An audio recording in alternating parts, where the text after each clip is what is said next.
How to move to Mexico. We're going to cover visas, costs, taxes, best places to move to. Why move to Mexico? Why are so many people moving to Mexico from the US? It's a lot less expensive, a third, a half to a third as much as it costs to live in the US. It's close to the US, so if you're looking to be international, you could drive across. You can get a cheap, easy flight, just a couple hours from major US cities. There's a diverse, it's a big country. There's a wide range of sizes of cities, of mountains versus coast versus historic areas. There's a lot of great culture, of course, world-class food, vibrant communities. It's very affordable, high quality, private healthcare. Some of the big urban centers are going to be Mexico City, Guadalajara. In Guadalajara, you also have some big expat communities, Ajijic, Lake Chapala. Mexico City there's something going on all the time. There's museums, there's festivals, there's parades, everything seems bigger than life there. Guadalajara is a tech hub, a lot going on there. Querétaro and Puebla are beautiful mountain cities, good sized cities. Querétaro's growing quickly, both close to Mexico City, a couple hours away from their airport. Safe, modern, great infrastructure, really growing, big data center industry there. Puebla is historic, of course, great food, nice historic architecture. Oaxaca, San Miguel de Allende are some nuggets, nice towns with a lot of great things to see, a lot of tradition, historic. San Miguel has a huge expat community. Puerto Vallarta, Mazatlan are two nice beach communities, nice big size, lot to see. You get a nice mix of culture, climate, the coast activities, and big, strong expat communities. So you don't have to miss home that much. Merida, over on the Yucatan side, with cenotes, tradition or the Mayan culture, the ruins, just a big mix of culture, history, great cuisine. The cenotes and the coast are right there, jungles, big, nice mix. Lake Chapala, right there near Guadalajara, real close, half an hour, 45 minutes from the airport there, international airport. Lots of beautiful choices, big variety depending on what you want. And you don't even have to, if you're retired or working remotely, you don't have to pick one. You can rent, check it out, go visit another place. Cost of living, if you're frugal, we're looking at around $1,000 a month. Comfortable, maybe 2,000 a month. Of course, 3,000 a month, you can get a really nice lifestyle. You're way above, you're in the upper portion of incomes there. So you're really doing well. Housing is typically half the cost of the US. I mean, in the US, it's hard to imagine buying right on the coast, whereas that is possible in Mexico. Visas, here's your options. If you're a tourist, you can go in there, you can get your tourist visa. You can go, you have 180 days maximum. You can't work, but you could stay up to 180 days. If you want to stay longer, you have to get a residency, a temporary or permanent residency. So temporary residency, you could it's easier to get, lower criteria than permanent. So you could start with the temporary. You can renew it up to 4 years. And then you can get your permanent residency. And then you're done. You could stay there. You could also apply to be a citizen, but you don't have to. And if you're over 60, you don't have to take the culture history exam, just the language exam, and you can become a citizen if you'd like. But permanent resident, the criteria is a little higher, but That's it. Once you're a permanent resident, you can't vote, but you could stay as long as you want. You can work, you could do whatever you want while you're there. And then work visas, if you're moving based on a work visa, or there's education student visas, or maybe marriage, family unification visa. There are some other ways that you could be able to stay longer. Temporary residency visa, the requirement you need to earn about a little over 4,000 a month, or have savings, and the savings is probably an easier goal or easier to meet, about 70,000 US dollars saved up. And you just have to show that you have a history of having that amount in the bank. It can't just be transferred one day and then you go to the consulate, just that you have a history or a record of having that much money. The requirements can vary by consulate. You're going to visit a consulate and start the process there. Permanent residency, it is much higher. Or I believe it's like 250,000 US dollars, or over 7,000 a month. But you can convert your temporary residency to permanent residency, and they don't check this. So you could start with temporary and then go to permanent later on, after 4 years of temporary. And they don't check this a second time. They check your temporary and then it can convert. Once you're done, once you're granted it, there's no renewal. You're set. You've got you've done what you need to do. And again, you can go through the citizenship process if you want. Visa application process. So you set this up in the US. Now, this is for this normal system. If you have family unification, or a work visa, or education, student visa, there's other ways to go about this. But just if you're an American, want to live there, generally you're going to set up an appointment in your US Mexican consulate. You'll gather all your documents. They'll give you a list. You have an interview. You pay your fees. You get a sticker in your passport, in your US passport, that you go into the US, you go into Mexico, and then you visit the INM within 30 days of going into Mexico. And they'll have you pay more fees and take your picture, and then you get your card, your residency card. Mexican tax system. It's a progressive system, just like the US. It is higher than the US. In general, our clients that earn in the US and live in Mexico pay a higher Mexican tax than in the US. There's a VAT tax on standard rate on most goods. Property tax, generally much lower than the US.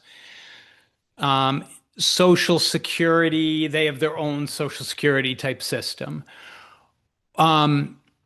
So what does Mexico tax? They tax worldwide income. If you are a tax resident in Mexico and filing Mexican taxes, they're going to tax your worldwide income. They're going to tax wages, Social Security, self-employment, business income, rental income, wherever the rental is, interest, dividends, capital gains. They're taxing everything, just like we do in the US. When do you owe Mexican taxes? If you spend more than half the year in Mexico, or if Mexico is your center of vital interest. So if you have the intention, if you have your permanent residency or your temporary residency, and you're spending most of your time down there, you are a Mexican tax resident, and you must file annual returns. That's straightforward. If it's where you have, your intentions are there, you're living there, you're setting up a life there, then you're filing Mexican taxes. Tax residents, you have to do annual return before or due in April. If you're a non-resident, a lot of times they're just going to withhold it from the source. U.S. citizens must still file in the U.S. U.S. taxes you, if you're a U.S. citizen, no matter where you live. They don't care where you live. They don't care where you spend 183 days. You could spend 0 days in the US and you're filing your US tax return. That's the rules for US citizens. But double taxation isn't just because you're filing US and Mexico doesn't mean you're paying taxes twice on the same money. There are exclusions and exemptions, and you can avoid that double taxation or at least minimize it. So, an example, you're a retiree, you're a US citizen, you're living in Mexico, you're getting your Social Security income, but Mexico is your home. You report your income to Mexico tax authorities. You also report the US taxes. You file your US taxes as well. So US will be your primary taxing country because that's where your income's from. So US will tax you first, and then you'll get that will credit that amount you're paying in US taxes will be deducted on anything you'd owe in Mexico. If you have a bunch of money from a US employer, you're working remotely in Mexico, if you're living in Mexico, you are filing US taxes because you're a US citizen, you're filing Mexican taxes because that's where you're a resident. Again, you have foreign tax credits to avoid that double taxation. You could be employed by a Mexican company, same rules, except for Mexico's your primary tax filing. And then as you report your worldwide income in the US, you can deduct what you've already paid to Mexico so that you're not hit twice, or you minimize what's hit twice. Healthcare, private healthcare is so affordable. It's so transparent. You can walk in, you can get meds, you can get exams, you can get your blood drawn. They tell you the price right there. You pay it and you're done. Out of pocket for most routine healthcare is normal. Most of our clients do get insurance for if something big were to happen. But for routine healthcare, it's great. Sometimes the insurance won't include pre-existing conditions. A lot of our expat clients will do routine medical in Mexico. They'll have insurance in case something big happens, like you break a bunch of bones or you have a heart issue. And they'll come back to the US for some of their Medicare needs, see their primary physician, have some bigger things taken care of. There are several insurance options. You can get an insurance. If you're in Medicare age, you can keep your Medicare. It'll only help you in the US. And then you can get a Mexican policy for, again, if bigger things happen, high deductible type policy. Generally banking, you can keep, I guess it's worth opening a local account, transferring money in. Maybe your Social Security goes to your US bank account and you can transfer it over monthly. Or your investment account might be in the US. It's a very transparent, well-regulated, low-expense investments, and then you can move it as needed. There's a bunch of options. Wise is one of them. A lot of our clients use where you can transfer money from U.S. accounts to Mexican accounts very, very inexpensively. Property and safety. So rent, we'd recommend renting first. I know a lot of people, we have clients that want to buy a place, and that's same in the US. They move to a new place, they really want to own property. I'd recommend renting first. Make sure you want to stay there, test neighborhoods, test cities, test, a year round the climate, see if you like it, and then buy. It's very reasonable to rent. Real estate prices don't go, or historically haven't gone up as much as in the US. You're probably going to have difficulty leveraging it at a reasonable price. Mortgages are going to be a lot more expensive is what I'm trying to say. So in the US, you get your 80% could be mortgaged. You get a pretty low mortgage rate, even today. And in Mexico, it's going to be a lot higher, that interest. And it may be difficult to even get a mortgage. So you're paying outright, so you might not be able to even leverage that investment. So again, if that's what you need for happiness and it fits your financial plan, great, buy a place. But you may want to, the market isn't as liquid as in the US. You may want to test around. And then if you really do want to be an owner, great. Being a renter is great too. You don't have to deal with much, but whatever brings you joy. Yeah, you may need some legal help. You definitely want to do your due diligence. There are rules if you're buying near the border or near the coast. You have to set up this fideicomiso, but it's possible. You can do anywhere. Safety, of course, varies greatly by region and city. The U.S. State Department does have a report on what they consider less safe areas. You want to, be smart. Even within one city, there are safer areas and less safe areas. I'm thinking of Mexico City, for example. Do your due diligence, but don't be too scared. I mean, even in Mexico, we hear stories. I've had friends say, "How can you send your kids to U.S. schools because there's guns and shooting all the time?" I mean, the news projects the worst of what's happening. Don't overly buy into what you hear that cartels are running everything and everyone's getting kidnapped or whatever the stories are.